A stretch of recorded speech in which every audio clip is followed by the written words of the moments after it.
harapan orang-orang seperti Yahya Wahloni apa dengan ngomong itu gitu loh. Ini kan ingin kegaduhan. Kalau mengatakan bahwa pemerintah hari ini adalah komunis menurut Yahya, maka ingin masyarakat pun sama menganggap bahwa pemerintah ini adalah komunis. Kan itu jelas tujuannya tuh. Tapi satu kali lagi, coba buat perbandingan dengan negara-negara yang lain dong. Masyarakat ini khususnya masyarakat. Karena susah kalau ingin mengingatkan Yahya Wahloni yang otak serta hati nuraninya mungkin ya sudah berpikiran seperti itu. Biarkan dia gila sendiri, jangan sampai masyarakat ikut gila dengan mengikuti statement-statementnya. Itu yang paling penting. Masa iya seluruh orang, seluruh ulama, seluruh pemimpin di dunia kompak untuk membuat kejahatan untuk umat Islam? Gak habis pikir saya kalau memang seperti itu tuh. Undang-undang dasar menjamin kebebasan berpikir, ya melindungi semua.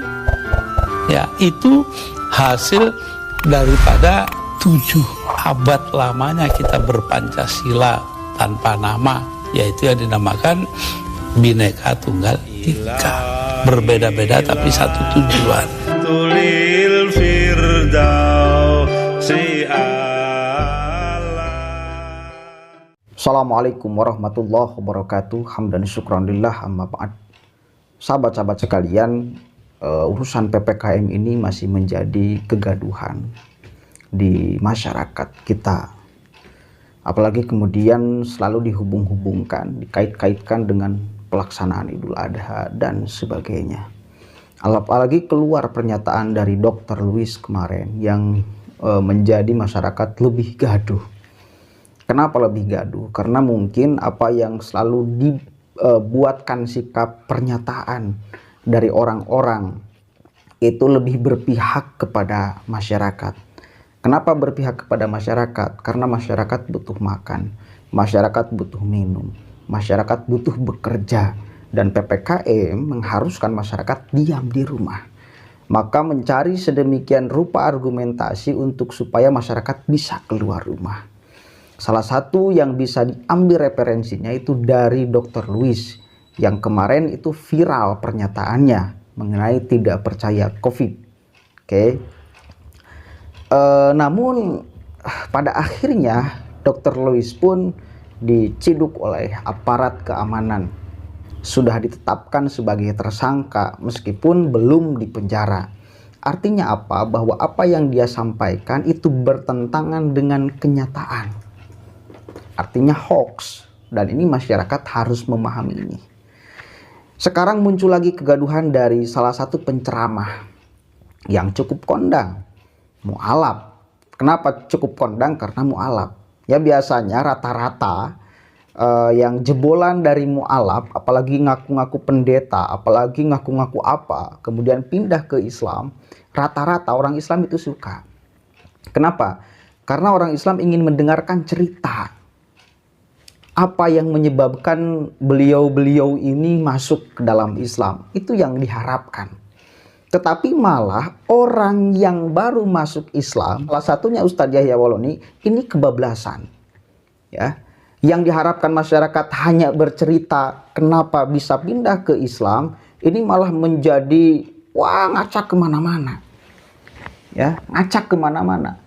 Bahkan memberikan hukum, bahkan menyalahkan sana-sini apa yang ada di dalam Islam itu sendiri. Gitu. Maka ini perlu kita waspadai. Kalau misal ada orang-orang yang seperti itu. Kenapa? Karena tentu jelas ini akan menjadi membuat gaduh. Dan masyarakat harus sadar. Seharusnya. Ini dari Yahya Wahloni ya. Beliau pun menanggapi PPKM. Urusan PPKM ini. Bahkan mengatakan bahwa ini adalah strategi komunis. Mari kita berpikir, mari kita telisik apa benar ini adalah kebijakan pemerintah untuk menghabisi umat Islam atau untuk menghalang-halangi beribadah umat Islam. Bahkan apakah benar bahwa ini adalah strategi komunis untuk menghancurkan Islam lah ya, dan ajarannya katakan seperti itu. Mari kita akan telisik dan kita akan perbandingkan negara dengan negara-negara yang lain.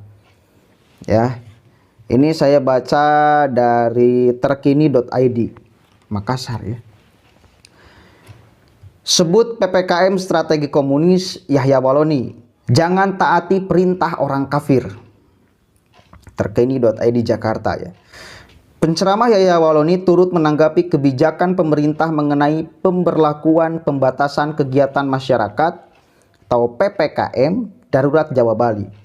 Yahya Waloni berpendapat bahwa kebijakan itu sangat melukai serta mencederai umat Islam mengingat pada hari besar Islam Idul Adha akan diberlakukan PPKM. Kita semua tahu tanggal 20 Juli adalah pelaksanaan hari besar Islam untuk memperingati hari raya kurban Idul Adha, kata Yahya Waloni ya. Dikutip terkini.id pada hari Rabu. Ia menilai bahwa setiap kali hari besar Islam, pemerintah selalu berdalih dengan alasan COVID-19 menjelang perayaan tersebut.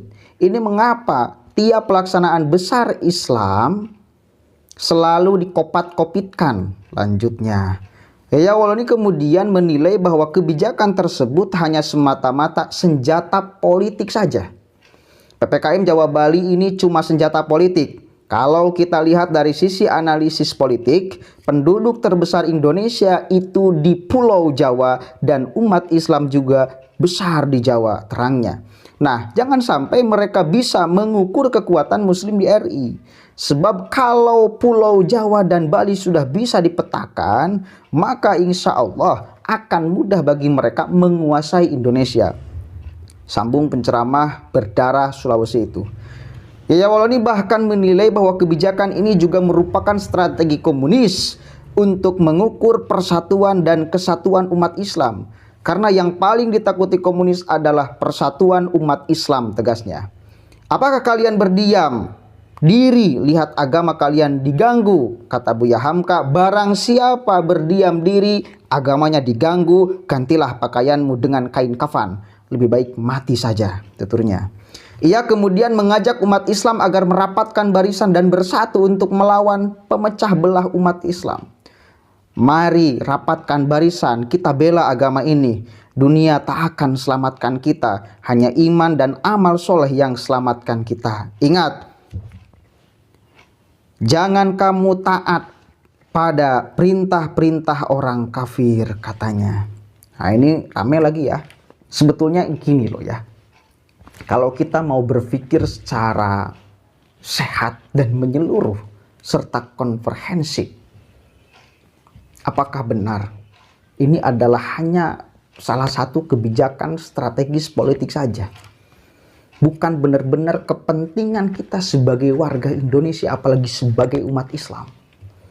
Kenapa umat Islam selalu dibawa-bawa bahkan seolah terpojokan dengan kebijakan-kebijakan pemerintah, apalagi urusan PPKM?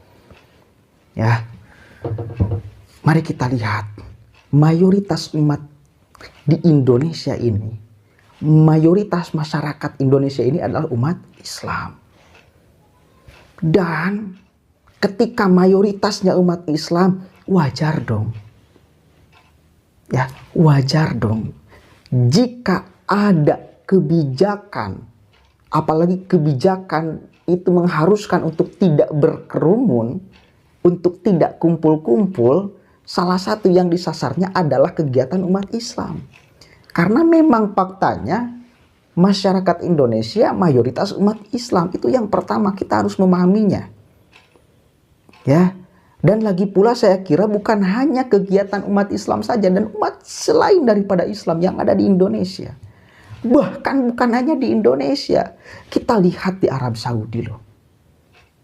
Ini saya kira masyarakat juga akan banyak yang terhasut oleh ucapan Pak Yahya Waloni ini. Karena mungkin yang pertama itu kurang informasi, seolah bahwa memang yang menerapkan ini hanya pemerintah Indonesia, tidak melihat negara-negara yang lain. Coba baca deh ini nih, ada berita dari Kompas. Jelas Arab Saudi juga memberlakukan aturan yang sama. Itu kebijakan Saudi. Nih, baca beritanya. Ya, baca beritanya. Lantas pertanyaan saya, Orang-orang atau ustadz-ustadz seperti Yahya Waloni berani nggak menyebutkan bahwa di Arab pun memakai strategi komunis agar menghancurkan umat Islam? Praktek aturannya sama, praktek aturannya sama. Nggak boleh. Masa iya seluruh orang, seluruh ulama, seluruh pemimpin di dunia kompak untuk membuat kejahatan untuk umat Islam? Nggak habis pikir saya kalau memang seperti itu tuh. Terutama sekarang masyarakat yang masih belum percaya COVID. Apakah saya tidak sampai habis pikir jika memang, katakanlah ya, ini adalah strategi orang untuk menghancurkan Islam dengan COVID. Apakah iya seluruh ulama, seluruh pemerintah yang ada di dunia kemudian sepakat, kemudian kompak untuk menghabisi umat Islam? Gak habis pikir saya. Perlu ini dikatakan dan perlu ini kita sadari bahwa aturan ini bukan hanya berlaku di Indonesia. Satu kali lagi. Terus kemudian harapan orang-orang seperti Yahya Waloni apa dengan ngomong itu gitu loh. Ini kan ingin kegaduhan. Ini kan kemudian harapannya mungkin ketidakpercayaan kepada pemerintah hari ini. Kan gitu. Berharap opininya juga menjadi opini publik. Kan gitu. Berharap apa yang dia sangkakan itu juga kemudian masyarakat ikut menyangka.